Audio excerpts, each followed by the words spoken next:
So, good afternoon, it's Lindsay McGee from 3P. Hi, good afternoon, Trevor Norman from 3P. Today we're going to talk about a subject called succession planning. And just to help us and to help you, what is succession planning? Here's our definition of that. Succession planning helps you to identify and prepare future talent to fulfill critical and key roles to safeguard business continuity. Bit of a mouthful, but when you break it down as component parts, we're trying to identify and prepare future talent to fulfill critical and key roles. And that's to allow you to safeguard your business continuity for the future. So that's what we're talking about today, and as part of our talent management series. So the first thing we'll talk about is safeguarding your business continuity. Just like any resource in your organisation, whether it be machines, whether it be materials, your human capital is really important, and you need to make sure that your talent fit at all times. And what does that mean? Does it mean talent fits 20 years out? I think the horizon's up to you. The next 12 months, 24 months, make sure that you've got the right talent to safeguard your business continuity. So we're really talking about safeguarding your business continuity with the right types of talent. And when we mean the right type of talent, we're talking about high potentials. High potentials, those who you bring into your organisation, already in your organisation, who have got the capability to take on broader responsibilities and or take on more leadership and critical roles in your organisation. So that's the subject matter we're talking about today. And just, Trevor, anything to add to that? Yeah, just a query in terms of when you're talking about the talent for the right roles, so the high potentials. Are you talking specifically about just those key and critical roles for the business? I think for the audience, it's important to think about critical and key roles. Yeah, we're not talking about the full organisational workforce planning. I think that's another key subject for the HR teams out there to be thinking about. We're talking about the critical and key roles. If you do not fill those positions, you will have business interruption of some sort. You'll have some downturn in your activity or the capability to perform that activity in your organisation. So it's critical and key roles. Okay, so obviously a lot of those will tend to be leadership and management roles, but I guess it doesn't have to be if you identify another position that you feel is critical as part of that business continuity. Yeah, there's some specialist roles as well. I think management, leadership, executive can be general type roles, okay? But specialist roles, particularly in the technology side of things, and maybe from a sales perspective as well, knowing a particular area of sales and a particular territory. That could cause you a business problem if you do not safeguard against that person leaving the organisation and having somebody to backfill in that particular role. Okay, so that gives the context of what we're talking about here. And we're going to use a little phrase here which when we first talked about it, sort of give us a little mental bit gymnastics to play with. We're going to talk the cost of a good hire. And we've had a previous video and we're talking acquisition, and we majored on the cost of a bad hire and the impact on the organisation from a financial perspective if you manage to bring the wrong person into the organisation and they leave after anything up to 12 months. There's a big impact on the business. And what we're saying here, we're talking about high potentials. You're bringing high potentials into your organisation. If you don't look after them, if you don't nurture them and give them an opportunity to fulfill into those critical and key roles with broader responsibilities, they're very likely to be thinking about leaving the organisation, or maybe it's not give their full productivity. So the cost of a good hire can be something to think about here. Be careful, you're bringing in high potentials. Those high potentials need something. They need development, they need nurturing. They're going to need a career path. They're going to have something to look at. They're going to need a vision for their career and not just fill a role and then wait until there is a space for them to fulfill. So high potentials need to have a vision of where they're going, and that starts to open up a lot of other interesting factors around your organisation, like what is the critical and key roles, what are the job descriptions for those, what are the job success formulas for those, and we'll discuss that in a bit of detail in a moment. And also to make that extremely visible for those high potentials as well. We want to look at something, we want to know where they're going next, and have they got the capability to fulfill those roles. So anything to add, Trent? Yeah, a lot of, you see it in graduate programs. You get a lot of good high potential graduates in some large corporate organisations, or even perhaps some smaller organisations. But the high potentials, they're driven, they're motivated, they want to move quickly. So having a clear career pathway for them is important for them. And I guess if they don't see what that pathway is and how they're progressing through that pathway quite quickly, then they will look for other opportunities. So it's vitally important, I think, that they have got a pathway. Yeah, so again, that cost of a good hire. You bring in the right people with high potential, make sure they're well nurtured, well looked after, and their expectations are being met in the organisation as well, because they have them. They want to move within the organisation, they want broader responsibilities. You are then, it's your duty to bring that to them. And that brings on to the subject of career navigation. That's what we're really talking about here with a high potential. They'll want to know where they're going, not just a vision, they'll want to know where they're going, when can they get there, what do I need to do to develop the right knowledge, the right skills, and probably some behavioural dynamics as well. So these individuals are a rich source of talent for the future, and again, to safeguard your business continuity. Again, just think again, if somebody is to leave your organisation in one of those critical and key roles, what would be the impact on the business? This is going to be part of the conversation you're having as a leadership team, an executive team, a management team. What if, what if we can't replace that person in a short space of time? If there's a critical and key role, probably the acquisition journey is going to be probably 12 months to bring a new hire into the business. Much better to have somebody in the organisation already, high potential, and they're being groomed ready for that potential risk. So career navigation is a phrase that we really want to major on today. And to add, the career navigation or the pathway for the individuals, it's important to understand what that individual does really want, what they expect from the role, what they expect from the business, and also what timeframes are involved. How quickly does that person want to progress? So it's important to understand what's the expectations, what's the motivators, what's the preferences of those individuals. And it may be, you mentioned a specialist earlier, are they very much wanting to progress in that role as a specialist, or what technical competencies do they want to improve? But a lot of the high potentials, it'll be moving through the management and leadership positions. So do they want responsibility? How quick do they want that responsibility? How keen are they to manage others and deal with others and have the ability and competency to start influencing others in a management position? Yeah, and that's going back to that cost of a good hire. You've got a great resource, it's costing you money for that resource, both direct and indirect. And the plan is to ensure that resource stays in the organisation, is retained in the organisation for as long as possible. As long as they want to be there and you're nurturing them, that's got to be the win-win situation. And the more of their expectations are being fulfilled, the more likely they're going to be to actually stay. And with the development bit, just to add, the improvement and development, it's not always about just looking for weaknesses, because sometimes the weaknesses can be compensated by other strengths in the business, other people, or different types of roles. Sometimes you can develop something that's already a strength, so you can become even stronger. So the development and improvement's not always focusing on that person's weakness. It can be enhancing and improving a current strength. So that's clear path.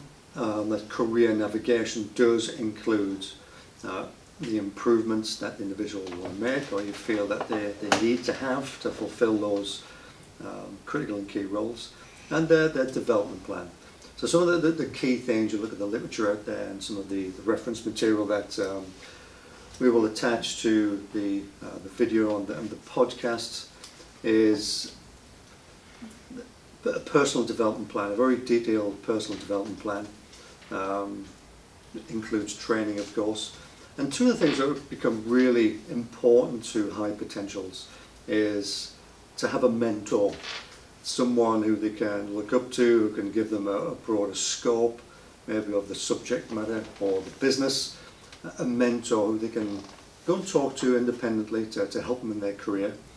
And it is found ever more now that coaching is a key intervention, a key development need for high potentials. And again, some statistics out there indicating that 300% of your return on investment on coaching, that's what the high potential will bring you. And the higher up the chain of command and the more executive positions, this can be up to 500%. So whatever you're spending on coaching, whether it seems expensive at the time, there is a return on that investment for that high potential. So just a recap on those: a good personal development plan with some details in there of where they're going, when, and what needs to be done. A mentor becomes very important for your high potentials, and to start thinking about the coaching, particularly executive coaching, to give them a broad base of where the knowledge is, where the skill is, but also the behavioural attributes. Because the more we progress up the chain of command in organisations, it becomes more about behaviours than it is about knowledge and skills, and that's where coaching can really help. Yeah, absolutely. And just to point out as well that there is a difference between coaching and mentoring. Some people sort of often lump them together, but a mentor can be someone who is just there to bounce things off, to learn from their experience, someone who can just give you a helping hand. It doesn't have to be someone who's actually going to take you through that coaching process. So the coaching and mentoring, it is very different, but it can be the same person. But not everyone who's going to be a mentor will have the skills and experience to actually coach you through your own personal development. That's a good point. But just be aware of the differences there and the need for having a mentor and a coach as well in the organisation. Okay, so we want your business to be talent fit at all times, so you've got business continuity. And we're thinking about the cost of a good hire, spending a lot of money bringing the high potential, and need to make sure that there's a clear path for the career of that good hire, that high potential. And that's a phrase we're coining as career navigation. Clear path, development plan in there, mentoring and coaching.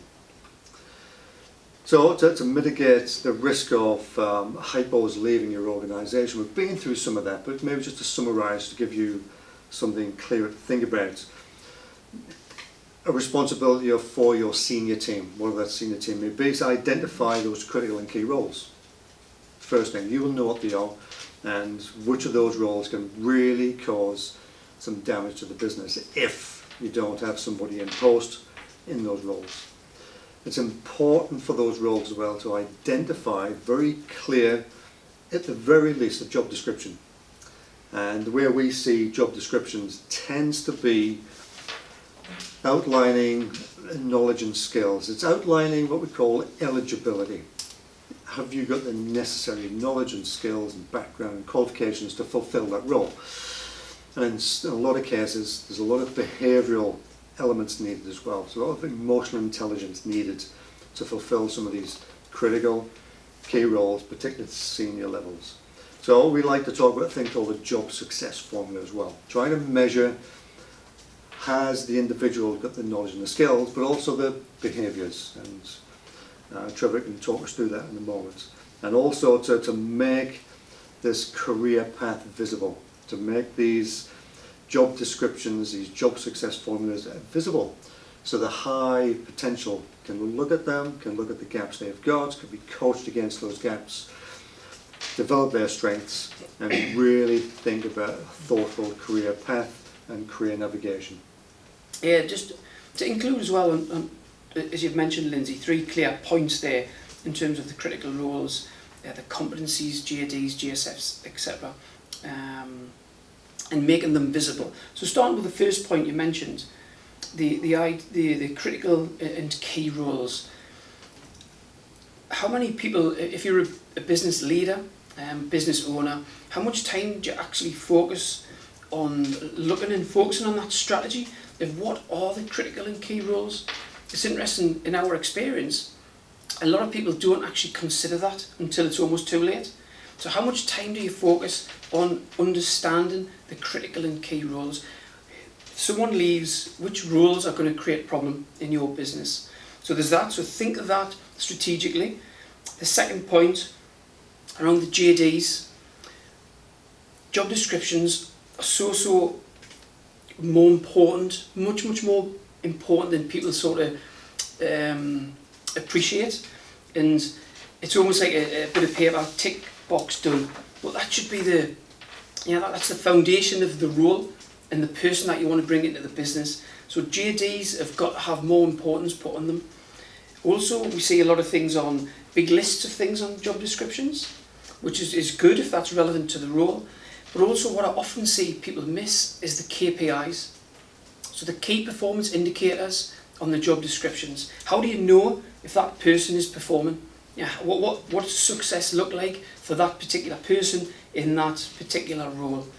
So identify the key roles, make sure you've got a good, robust job description with eligibility factors, so the criteria, sort of skills, qualifications, etc.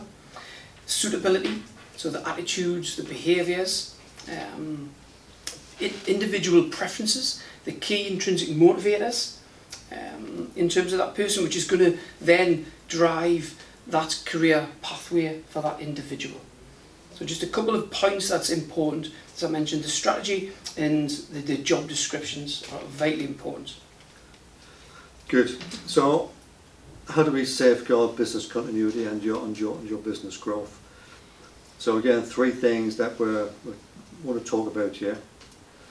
We haven't mentioned it as yet, but it's that organisational development plan. Every organisation has an organogram, they have a plan of attack for the future. We would like to think so, but you need to have that. So what is your organisational development plan? And that then starts to outline where are my critical and key roles. So organisational development plan and your critical and key roles, it's one and the same thing. And as Trevor said, how much time do you spend looking at that? That shouldn't be gathering dust in the top drawer. It should be a live document. It should be part of business continuity.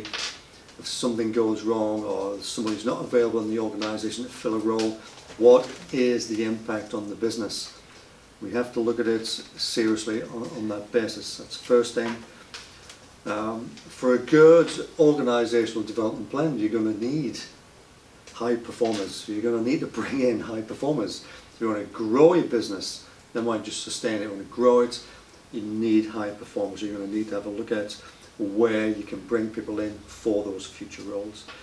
And to be very, very clear on there has to be career navigation for these high performers. You know, the cost of a good hire, they'll come, they'll work in your organisation, but they have needs and you need to fulfill those needs. Career navigation. They'd like to know where they're going, what it looks like, how they can be developed. So that's really important, and a clear improvement plan for those individuals. Yeah, and I think the key phrase is the career navigation, because they will soon, if their expectations are not being met, as we mentioned, they'll soon navigate a career, but it's probably going to be somewhere else. That's a good way of putting it, actually. So thanks, Lindsay, for summarising and taking me through some of the elements of succession planning. In terms of succession planning, there's lots of different resources and things out there that you can sort of plug into Google and find. There's loads of good stuff in the CIPD. There's a good fact sheet on succession planning.